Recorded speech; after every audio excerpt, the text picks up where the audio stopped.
ಎಲ್ರಿಗೂ ನಮಸ್ಕಾರ ಪ್ರಿಯ ವೀಕ್ಷಕರೇ, ನನ್ನ ಗುರುಪರಂಪರೆ ಯೂಟ್ಯೂಬ್ ಚಾನಲ್ಗೆ ಸ್ವಾಗತ. ಹೇಳುವಂತಹ ಪರಿಹಾರವನ್ನು ಕೊನೆ ತನಕ ಸ್ಕಿಪ್ ಮಾಡದೆ ನೋಡಿ.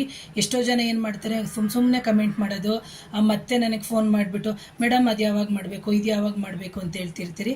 ನಾನು ಪ್ರತಿಯೊಂದು ವಿಡಿಯೋದಲ್ಲಿ ಪರ್ಟಿಕ್ಯುಲರ್ ಆಗಿ ಡೇಸು, ತಿಥೀಸು ಆ್ಯಂಡ್ ನಕ್ಷತ್ರ ಮೆನ್ಷನ್ ಮಾಡಿರ್ತೀನಿ. ಅದು ಯಾವುದು ಮೆನ್ಷನ್ ಮಾಡಿಲ್ಲ ಅಂದರೆ ಯಾವಾಗ ಬೇಕಾದರೂ ಮಾಡ್ಬೋದು. ಇವತ್ತು ನಾನು ಹೇಳುವಂತಹ ಪರಿಹಾರ ಬಂದು ಆಲ್ಕೋಹಾಲ್ ಅಥವಾ ಯಾರು ಕುಡಿತದ ಚಟದಿಂದ ಅಭ್ಯಾಸ ಮಾಡ್ಕೊಂಡಿರ್ತಾರೆ, ಕುಡಿದು ಹಾಳಾಗ್ತಾ ಇರ್ತಾರೆ. ಮನೇಲಿ ಗಂಡ ಹೆಂಡತಿಗೆ ತೊಂದರೆ ಮಾಡೋದು, ಅಣ್ಣ ತಮ್ಮದಿರಿಗೆ ತೊಂದರೆ ಮಾಡೋದು, ತಾಯಿಗೆ ಹೊಡೆಯೋದು, ಮಕ್ಳಿಗೆ ಹೊಡೆಯೋದು, ವಿದ್ಯಾಭ್ಯಾಸಕ್ಕೆ ತೊಂದರೆ ಮಾಡೋವಂಥದ್ದು, ಇಟ್ಟಿರುವಂಥ ಒಡವೆಗಳನ್ನ ತೊಗೊಂಡೋಗಿ ಅಡ ಇಡುವಂಥದ್ದು, ಪಾತ್ರೆಗಳನ್ನ, ಸೀರೆಗಳನ್ನ, ಈ ಥರ ಎಲ್ಲ ಮಾಡ್ತಾ ಇರ್ತಾರೆ. ಅಂತಹ ಸಂದರ್ಭದಲ್ಲಿ ಮನೆಯಲ್ಲಿ ಹೆಂಡತಿ ಮಾಡುವಂತಹ ಪರಿಹಾರ ಅಥವಾ ಮಗ ಆಗಿದ್ರೆ ತಾಯಿ ಮಾಡುವಂತಹ ಪರಿಹಾರ ನೋಡಿ.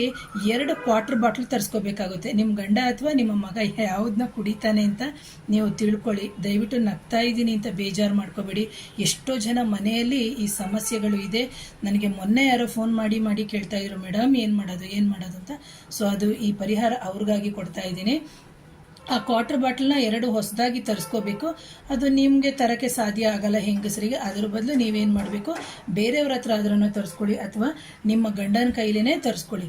ಅವನು ಮಲಗಿದ್ದಾಗ ಅಥವಾ ಗಂಡ ಮಲಗಿದ್ದಾಗ ಅಥವಾ ಅಣ್ಣ ಮಲಗಿದಾಗ, ತಮ್ಮ ಯಾರು ಪ್ರಯೋಗ ಮಾಡ್ತೀರಿ ಅವರು ಮಲಗಿದ್ದಾಗ, ಅಂದರೆ ಯಾರು ಕುಡಿತಾರೆ ಅವರು ಮಲಗಿದಾಗ ಆ ಬಾಟಲನ್ನು ತೆಗೆದ್ಬಿಟ್ಟು ನೀವೇನು ಮಾಡಬೇಕು, 21 ಬಾರಿ ಇಳೆಯನ್ನು ತೆಗಿಬೇಕು. ಆ ನಂತರ 2 ಬಾಟ್ಲು ಓಪನ್ ಮಾಡಿಬಿಟ್ಟು ಒಂಚೂರು ಕೈಗೆ ಚಿಮುಕಿಸ್ಬೇಕು. ಆ ವ್ಯಕ್ತಿಯ ಕೈಗೆ ಏನು ಮಾಡಬೇಕು, ಆ ಬಾಟ್ಲಲ್ಲಿ ಇರುವಂತಹ ಆಲ್ಕೋಹಾಲ್ನ ಚಿಮುಕಿಸ್ಬೇಕು. ಕೈಗೆ, ಹಸ್ತಕ್ಕಾದರೂ ಚಿಮ್ಸಿ, ಬೆರಳಿಗಾದರೂ ಚಿಮ್ಸಿ, ಹೇಗಾದರೂ ವಾಟೆವರ್. ಆ ನಂತರ ಏನು ಮಾಡಬೇಕು, 2 ಬಾಟ್ಲನ್ನ ತಗೋಬೇಕು. 2 ಬಾಟ್ಲನ್ನ ತಗೊಂಡು ಅದರ ಮುಚ್ಚಳವನ್ನು ನೀವು ಓಪನ್ ಮಾಡಿಬಿಟ್ಟು ಅದಕ್ಕೆ ಅರ್ಧ ಲೀಟ್ರು ಕಡಲೆಕಾಯಿ ಎಣ್ಣೆ, 1 ಬಾಟ್ಲಿಗೆ ಇನ್ನರ್ಧ ಲೀಟ್ರು ಕಡಲೆಕಾಯಿ ಎಣ್ಣೆ 1 ಬಾಟ್ಲಿಗೆ 2 ಸಮವಾಗಿ ಹಾಕಬೇಕು. ಹಾಕ್ಬಿಟ್ಟು ಆನಂತರ ಏನು ಮಾಡಬೇಕು ಅಂತಂದರೆ, ಬಾಟ್ಲಲ್ಲಿ ಇರ್ತದಲ್ಲ ಏನು ಆಲ್ಕೋಹಾಲು ಅಥವಾ ಹೆಂಡ ಏನಿದೆ, ಇದರೊಳಗಡೆಗೆ 1 ಬಾಟ್ಲ್ ಹಾಕಿ, ಇದರೊಳಗಡೆಗೆ 1 ಬಾಟ್ಲ್ ಹಾಕಿ ಚೆನ್ನಾಗಿ ಮಿಕ್ಸ್ ಮಾಡಬೇಕು. ಮಿಕ್ಸ್ ಮಾಡಿಬಿಟ್ಟು 2 ಬಾಟ್ಲ್ ಏನಿದೆ ಅದನ್ನು ಬಾಟ್ಲನ್ನ ಕ್ಯಾಪ್ನ ಕ್ಲೋಸ್ ಮಾಡಿ.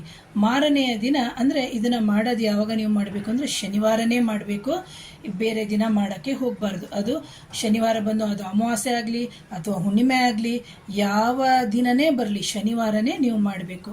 ಮಾಡಿದ ನಂತರ ನೀವೇನು ಮಾಡಬೇಕು, ಮಾರನೆಯ ದಿನ ಅಂದರೆ ಭಾನುವಾರ ಬೆಳಿಗ್ಗೆ ಇದನ್ನು ತಗೊಂಡು ಹೋಗ್ಬಿಟ್ಟು ನೀರು ಹರಿಯುವ ಸ್ಥಳ ಅಂತ, ನೀರು ಹರ್ಕೊಂಡು ಹೋಗ್ತಾ ಇರುತ್ತೆ ನೋಡಿ, ತುಂಬ ಫೋರ್ಸ್ ಆಗಿ ಹರಿತಾ ಇರಬೇಕು.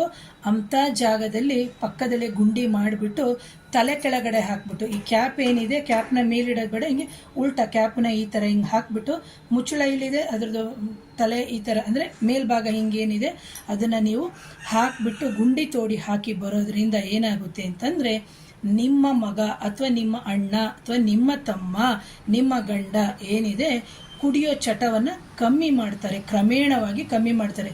ಒಂದ್ಸತಿ ಮಾಡಿ ಬಂದ ತಕ್ಷಣ ಇಲ್ಲ ಮೇಡಮ್ ಮಾಡಿಲ್ಲ, ದಯವಿಟ್ಟು ಹೇಳಬೇಡಿ.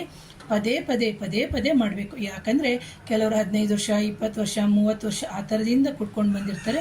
ಸೊ ಅಂಥ ಸಂದರ್ಭದಲ್ಲಿ ನೀವು ಕ್ರಮೇಣವಾಗಿ ಕುಡಿಯೋದನ್ನು ಬಿಡಿಸ್ತಾ ಹೋಗಬೇಕು. ನೀವು ಆ ಬಾಟ್ಲ್ ಏನಿದೆ ತಂದಿರ್ತೀರಲ್ಲ, ಹೊಸ ಕ್ವಾರ್ಟರ್ ಬಾಟ್ಲು, ಅದು2 ಬಾಟ್ಲನ್ನ ನಿಮ್ಮ ಕುಲದೇವ್ರ ಮುಂದೆ, ನಿಮ್ಮ ಮನೆ ದೇವ್ರ ಮುಂದೆ ಇಟ್ಕೊಂಡು ಮನಸಾರೆ ಬೇಡ್ಕೋಬೇಕು. ಏನಂತ, ನನ್ನ ಗಂಡ ಈ ಕುಡಿತ ಚಟದಿಂದ ದೂರ ಆಗಲಿ, ಈ ಮಾಡುವಂಥ ತಂತ್ರದಿಂದ ಅವನು ಜೀವನದಲ್ಲಿ ಏಳಿಗೆ ಆಗಲಿ ಅಂತ ಹೇಳ್ಕೊಂಡು ಬೇಡಬೇಕು.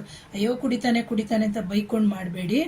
ಅದೆಲ್ಲವೂ ಪ್ರಾರಬ್ಧ ಕರ್ಮ ಇರುತ್ತೆ. ಜೊತೆಗೆ ನಕಾರಾತ್ಮಕ ಶಕ್ತಿಗಳಿದ್ದಾಗ, ಅಮಾನುಷ ಶಕ್ತಿಗಳಿದ್ದಾಗ ಅಥವಾ ಸ್ನೇಹಿತರ ತೊಂದರೆ ಇದ್ದಾಗ ಅಂತಂದರೆ ಸವಾಸದಿಂದ ಸನ್ಯಾಸಿ ಕೆಟ್ಟ ಅಂತ ಹೇಳ್ತಾ ಹಾಗೆ ಅದೆಲ್ಲವನ್ನು ನಾವು ನೋಡಬೇಕಾಗುತ್ತೆ. ಹಾಗಾಗಿ ಇದು ಅತ್ಯಂತ ಸರಳವಾಗಿರುವಂಥ ಪರಿಹಾರ. ದಯವಿಟ್ಟು ಇದನ್ನು ಪ್ರಿಯ ವೀಕ್ಷಕರು ಉಪಯೋಗಿಸ್ಕೋಬೇಕು ಅಂತ ಹೇಳ್ತೀನಿ. ಹಾಗೆ ಇನ್ನೊಬ್ರಿಗೂ ಇದು ಶೇರ್ ಮಾಡಿ, ಲೈಕ್ ಮಾಡಿ, ಕಮೆಂಟ್ ಮಾಡಿ. Thank you.